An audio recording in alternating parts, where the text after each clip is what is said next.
بسم اللہ الرحمن الرحیم عن ثوبان رضی اللہ تعالیٰ عنہ قال قال رسول اللہ صلی اللہ علیہ وسلم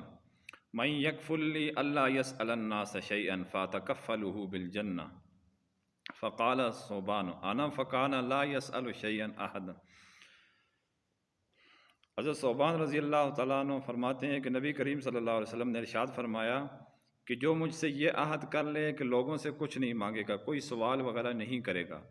تو میں اس کو جنت کی ضمانت دیتا ہوں، جنت کا عہد کرتا ہوں اس کے ساتھ۔ راوی کا بیان ہے کہ اس کے بعد ثوبان رضی اللہ تعالیٰ عنہ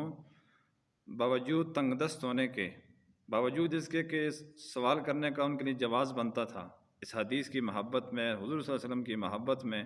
وہ لوگوں سے سوال نہیں کرتے تھے، ویسے ہی رہتے تھے۔ اس سے اگلی ایک حدیث ہے، اس کے اندر یہ بتایا گیا، وہاں بھی انفاق فی سبیل اللہ کی فضیلت ہے، اور سوال کرنے کی یا کوئی چیز حاصل کرنے کی مانگ کر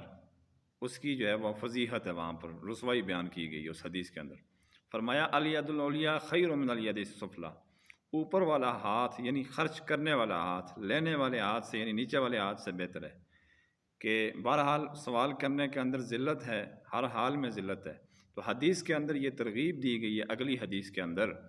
کہ انسان کو یعنی مسلمان کو اس کی چاہے جتنی بھی حیثیت ہے، جیسی بھی حیثیت ہے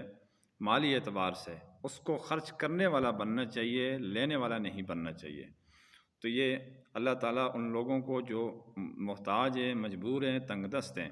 اور سوال کے اہل بھی ہیں، اللہ تعالیٰ اپنے خزانوں سے عطا فرمائے اور اس حدیث کے اوپر ان کو عمل پیرا ہونے کی، اور ان دونوں احادیث کے اوپر ہم سب کو بھی ان کو بھی پیروی کرنے کی توفیق عطا فرمائے، اور سوال جیسی ذلت سے ہر مسلمان کی اللہ تعالیٰ محتاجگی سے حفاظت فرمائے۔ ساتھ یہ بھی آپ سن لیں کہ یہ جو سوال ہے، تنگ دستی اور فقر ہے، اس کے ساتھ ساتھ کوئی نہ کوئی نیک عمل بھی وہ ضرور کرنا چاہیے۔ مثلا استغفار کے وجہ سے روزی کثرت سے آتی ہے، روزی میں برکت ہوتی ہے۔ مغرب کے بعد سورۃ واقعہ کے ٹوٹل 3 رکوع ہیں، کوئی بندہ نہیں پڑھتا،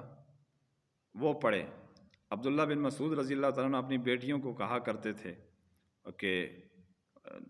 روزانہ وہ پڑھ کر سویا کرتے تھے رات کو، سارے گھر والے۔ تو سارے گھر والے سب بچوں کو جو ہے وہ لوگ اعمال کے اوپر نہیں لگاتے، اسی طرح سورۃ الواقعہ اور وہ خاص طور پر وہ اعمال جن کی وجہ سے روزی آتی ہے، جاب وغیرہ ملتی ہے، تجارت ملتی ہے، برکت آتی ہے، وہ اعمال کوئی نہیں کرتا۔